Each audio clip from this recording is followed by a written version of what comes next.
The events that later became known as the incident with the Thermos bottle began during the period when military logistics in many regions of Europe operated under constant pressure. Supply lines were stretched, transport units moved almost without a Stanovic, and commanders demanded precise timing despite damaged infrastructure and shortages of fuel and equipment.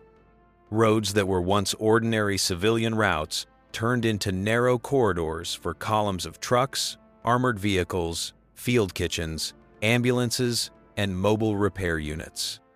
Any delay, even a short one, could disrupt synchrony between advancing and retreating formations.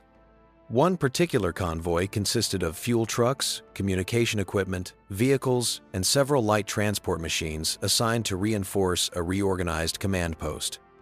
The route passed through a rural area with uneven terrain, small forested sections, damaged bridges, and occasional refugee groups moving in the opposite direction. The convoy commander had been instructed to follow a specific path that bypassed unstable sections of the front. However, the available maps did not reflect the rapid changes in the region. Roads marked as safe were often blocked, while secondary paths became overloaded or destroyed. Weather complicated the movement. Heavy rain in previous days turned unpaved areas into muddy tracks where wheels sank deep, reducing speed. The drivers maintained a cautious distance from one another, constantly adjusting to the slippery surface. The lead vehicle carried a junior officer responsible for navigation. He relied on a combination of outdated maps, handwritten notes, and radio instructions that frequently lost clarity due to interference. As the convoy moved along a narrow stretch of road flanked by trees on both sides, the lead driver noticed an object lying close to the center of the path. It was metallic, cylindrical, and reflected light in an unusual way. From the distance and under conditions of limited visibility, it resembled an unexploded device. During the war, such objects required immediate caution. The risk of mines, delayed action bombs, or improvised explosives was widely known. Any suspicious item on the road demanded an evaluation. The convoy halted. Engines continued to idle, creating a low hum that merged with the sound of dripping water from the surrounding foliage. The officer in the lead vehicle examined the object through binoculars, trying to determine whether it was a legitimate threat. The shape did not match the typical forms of known explosive devices, but the reflective surface made it difficult to identify. Given the vulnerability of fuel trucks and the narrowness of the road, ignoring the object was not an option. A brief assessment led to the decision to detour. There were two possible directions. One required reversing the convoy several hundred meters, a maneuver that carried a high risk of vehicles sliding off the road. The other involved turning onto a barely visible path that diverged into a forested section. This path was not marked on the main map, but appeared stable enough for slow movement. The officer selected the second option in an effort to avoid unnecessary delays. Orders were relayed and the convoy began adjusting its formation. What the officer did not know was that the supposedly dangerous object was a simple thermos bottle. It had fallen earlier from a cart used by local civilians transporting belongings after evacuating from nearby areas. The bottle rolled down a shallow incline and came to rest in the middle of the road. Its metallic surface, perfectly intact, produced reflections that made it appear foreign under wartime conditions. The drivers, already exhausted from the long journey, lacked the clarity needed for a calm evaluation. As the convoy turned toward the unauthorized path, the terrain became increasingly uneven. Deep tire marks indicated that vehicles had passed earlier, but not recently. The forest canopy reduced visibility even further. Branches scraped the sides of the trucks, and the sound of engines echoed strangely between the trees. The trucks advanced slowly, attempting to maintain alignment while avoiding obstacles hidden under wet leaves. The choice of detour would later prove decisive. The region was undergoing sudden tactical shifts. Frontline units were repositioning, reconnaissance groups operated in the vicinity, and communication between sectors was inconsistent. The convoy, believing it was navigating a safe alternative route, was in fact redirecting itself toward an area where movements of both friendly and opposing forces intersected unpredictably. This unplanned change placed the transport column into a situation none of them had anticipated. In that moment, however, the drivers saw the decision as a routine precaution. The officer noted the time, made a mark in his notebook, and prepared to send a radio update once the signal improved. Behind him, the long line of trucks followed obediently, unaware of how a small, harmless household item had modified their trajectory. The thermos bottle remained on the road long after the convoy disappeared into the forest, its ordinary form completely out of place amid the urgency of wartime traffic. After the convoy's temporary halt and the confusion caused by the thermos bottle, the officers responsible for navigation began a detailed inspection of the unexpected route deviation. Their goal was to determine how a simple object, found in the wrong place at the wrong time, had been able to influence the movement of several military vehicles during an active logistical operation. In the context of wartime pressures, even a minor error could escalate into a strategic problem, and any irregularity had to be examined carefully. The terrain in this part of the front was composed of winding rural roads, small forested areas, and scattered settlements, which made navigating difficult even under ideal conditions. The deviation occurred near a fork where one route led toward supply depots and the other toward an area that had recently come under artillery fire. In ordinary circumstances, the distinction was clear enough to avoid confusion, but dense smoke from previous bombardments, disrupted signposts, and partially destroyed crossroads created an environment where small objects or improvised indicators could easily be misinterpreted as official signals. The abandoned thermos bottle, placed upright near the damaged milestone, had been visible from a distance. Its metallic surface reflected light strongly enough to draw attention, and in the limited visibility of early morning, it resembled a deliberate directional marker. Supply convoys sometimes used improvised symbols to coordinate movement when radio communication was unreliable. This convention, though effective in front-line conditions, made the convoy particularly vulnerable to mistakes. The officers conducting the inspection took note of this as a contributing factor. Upon further examination, they found traces suggesting that the bottle had not fallen accidentally. The ground around it carried signs of deliberate placement, flattened grass, boot marks, and a distinctive scrape where the object had been positioned upright. These details raised new questions. The convoy had passed through the area after local civilians and small scouting groups, meaning the object could have been placed by almost anyone. It was clear that the event, initially seen as a trivial mishap, warranted a deeper look into the movement of all personnel in the region. As the officers reconstructed the circumstances, they realized how closely the convoy had come to entering a hazardous zone. The alternate road, which the bottle appeared to indicate, led toward a sector destabilized by recent fighting. Debris from artillery shells, burnt-out vehicles, and collapsed structures made the route dangerous not only for transport but for survival. The fact that the convoy had only partially turned before the error was noticed prevented potential casualties. This realization added a layer of significance to the object's presence. While the inspection team documented the incident, several additional units were dispatched to verify whether signs of enemy infiltration or sabotage had been detected nearby. Although no concrete evidence emerged, the possibility could not be dismissed outright. In wartime conditions, even small indicators might serve as tools for misdirection. The unexplained placement of the bottle introduced uncertainty, and uncertainty required caution. Meanwhile, the convoy personnel provided their own accounts, which were collected and analyzed. Many described seeing the bottle from a distance and interpreting it as an intentionally placed signal. Others noted the lack of surviving road signs and the confusing state of the intersection. The combination of disrupted infrastructure and heightened tension contributed to the misreading of the object. None of these observations relieved the officers of the need for an official explanation, but they helped clarify the situational pressures under which the crew operated. By midday, a clearer picture began to emerge.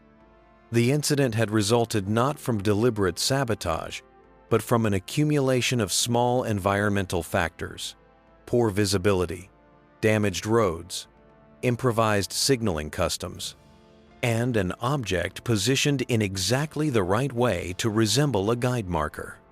The inspection concluded that such occurrences, while seemingly improbable, were not impossible given the unpredictable nature of shifting front lines. Still, the officers noted that even an accidental placement could have had serious consequences. A supply convoy redirected into an unstable area could have triggered a chain of events affecting an entire battalion. The fragility of wartime logistics became especially apparent through this incident. Resources, fuel, and personnel depended on precise coordination, and any deviation threatened larger operational plans. The thermos bottle, although insignificant on its own, became a reminder of how vulnerable large-scale operations were to minor disruptions. Its placement at the crossroads reflected the unpredictable environment in which both military units and civilians existed. By the time the inspection concluded, the object had been collected, photographed, and logged in official records. What started as a seemingly unremarkable occurrence had transformed into a documented case study of field navigation under pressure. The convoy, once redirected, resumed its planned route with stricter oversight. The officers responsible for the inspection prepared their report, noting the chain of circumstances that led to the deviation. Although the event would not alter the course of the war, it became an illustration of how even the smallest of objects, appearing at the right moment, could influence the movement of men and machines across a landscape shaped by uncertainty. As the redirected convoy continued along the unintended route, the initial uncertainty among its officers gradually turned into organized tension. The landscape they moved through became steadily less familiar.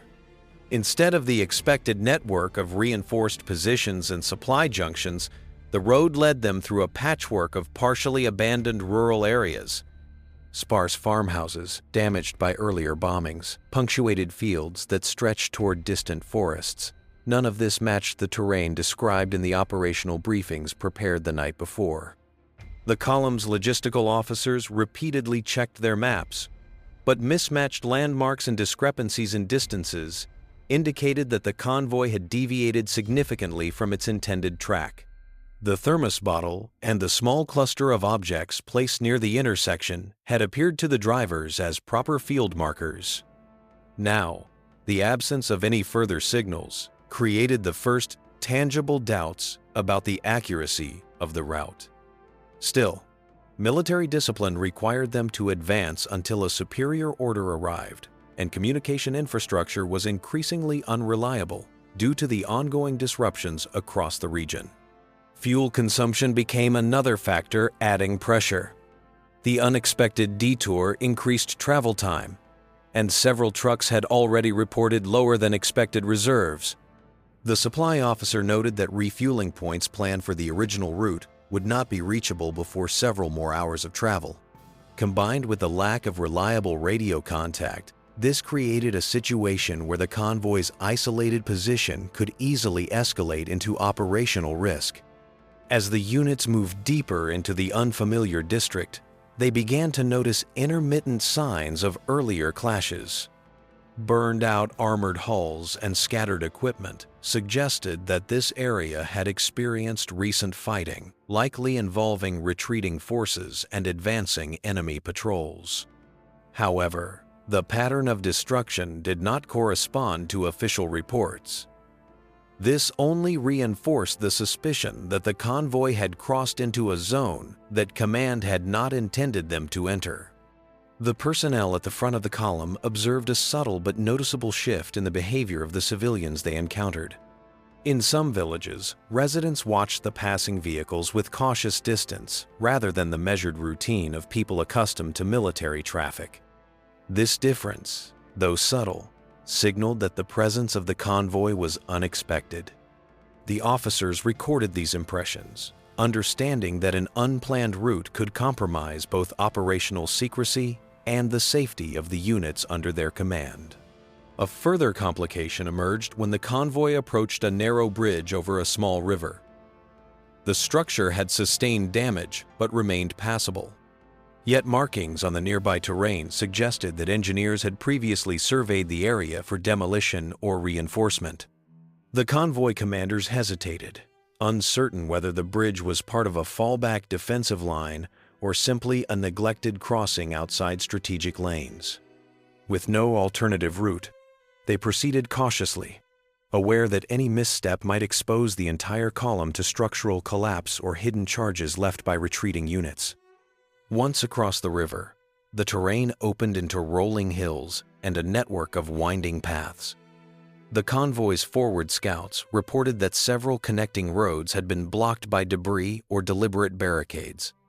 These obstacles appeared too old to be freshly installed, meaning they were remnants of earlier troop movements.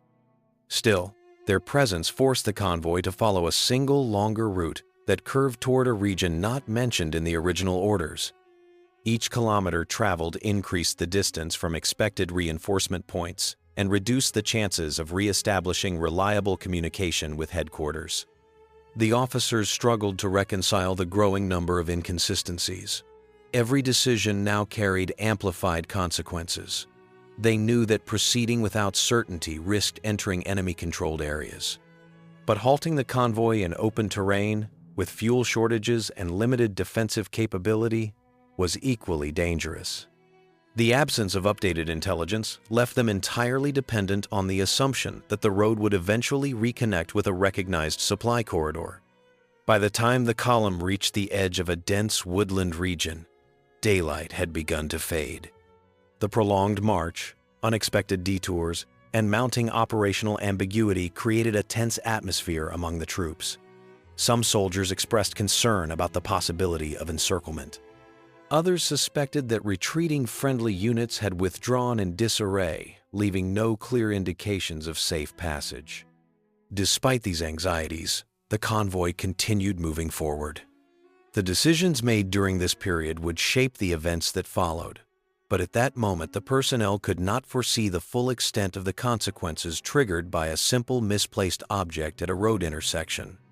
For now, the column pressed on through darkening terrain, unaware that their prolonged detour would soon lead them to conditions entirely different from those anticipated in their original mission plan. By the time the convoy finally reached its intended destination, the chain of events triggered by a single misplaced thermos bottle had already produced consequences that none of the participants initially understood. What began as a minor logistical interruption had evolved into a complete redirection of supply flow at a critical phase of the campaign. The convoy's unexpected route placed it in a position that differed significantly from the original operational plan, and this shift inevitably influenced several adjacent units depending on the same supply line. Upon arrival, staff officers immediately noted discrepancies between expected and actual delivery times. Reports indicated that the convoy had taken a longer, more complex path, entering the sector from an unintended direction. For command personnel, the incident initially appeared to be just another case of miscommunication, something not uncommon during the later years of the conflict. However, the terrain reports, road logs, and timing inconsistencies revealed that the deviation was not the result of standard confusion, but of a decision made under pressure on a narrow rural road. The officers investigating the incident found that the redirected route had inadvertently avoided an area that, only hours later, came under heavy bombardment. The original road, which the convoy never used, was struck repeatedly. Several other logistical groups attempting to pass the area suffered losses in vehicles and supplies. In contrast, the convoy that changed direction due to the Thermos obstruction arrived largely intact. This unexpected preservation of vehicles and cargo became a significant factor in stabilizing the supply situation for the nearby division. The materials delivered by the convoy included fuel containers, medical supplies, and spare mechanical parts. These resources were immediately allocated to frontline units experiencing shortages. Their timely arrival prevented delays that could have affected ongoing defensive preparations. Command documents later noted that the supplies contributed to maintaining operational continuity during a period when transportation capacity was severely strained by enemy action and damaged infrastructure. The soldiers from the convoy gradually learned that their detour had spared them from destruction.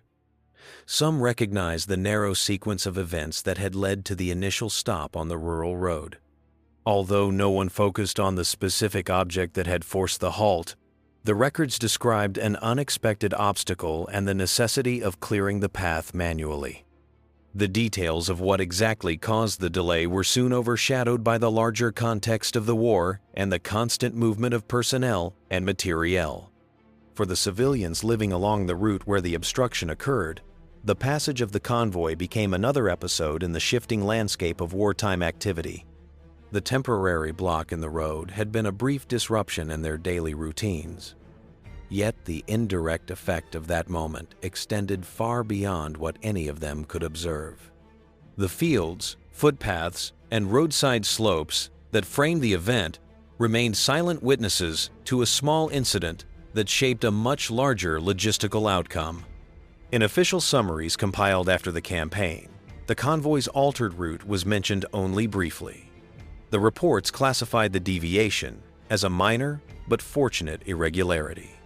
No documentation linked the event to the simple object lying in the dirt on the side of the road. The Thermos itself disappeared from the narrative entirely, never recognized as the unintentional catalyst for the convoy's survival. In the broader history of the war, the episode remained invisible, absorbed into larger operational movements and statistical summaries. Yet the preserved convoy continued supplying units for weeks afterward, contributing to defensive stability in a contested region. The accidental shift in direction, initiated by an overlooked item on a narrow road, demonstrated how seemingly insignificant factors could influence outcomes in a vast and complex conflict. Behind every major operational report lay an accumulation of small moments, and among them was the silent role played by a simple thermos bottle on an ordinary wartime morning.